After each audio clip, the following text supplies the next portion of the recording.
જામકંડોળા પંથકમાં સતત બીજા દિવસે પણ મેઘરાજા મહેરબાન રહ્યા છે, જેમાં વાવણી લાયક વરસાદ થતા ખેડૂતોમાં ખુશીનો માહોલ જોવા મળી રહ્યો છે, જ્યારે કેટલાક ગ્રામ્ય વિસ્તારોમાં સ્થાનિક નદીઓમાં પણ પાણીની આવક થઈ છે।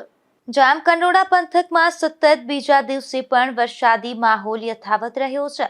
સમગ્ર તાલુકામાં વાવણી લાયક વરસાદ વરસતા ખેડૂતોમાં આનંદની લાગણી જોવા મળી રહી છે। ગ્રામ્ય વિસ્તારમાં અંદાજે 3 ઇંચ જેટલો ધોધમાર વરસાદ નોંધાયો હોવાનું જાણવા મળ્યું છે।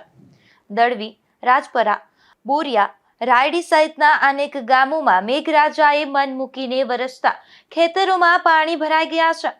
ખેડૂતોના જણાવ્યા મુજબ આ વરસાદ ખરીફ પાકની વાવણી માટે ખૂબ જ લાભદાયી સાબિત થશે। લાંબા સમયથી સારા વરસાદની રાહ જોઈ રહેલા ખેડૂતો હવે વાવણીની કામગીરી તેજ બનાવવાની તૈયારીમાં છે।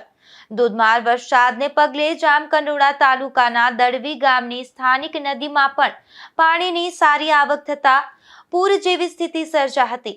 નદીમાં નવા નીરની આવક થતા સ્થાનિકોમાં પણ ખુશીનો માહોલ જોવા મળ્યો હતો। Bureau report, Gujarat news, Jamkandorna.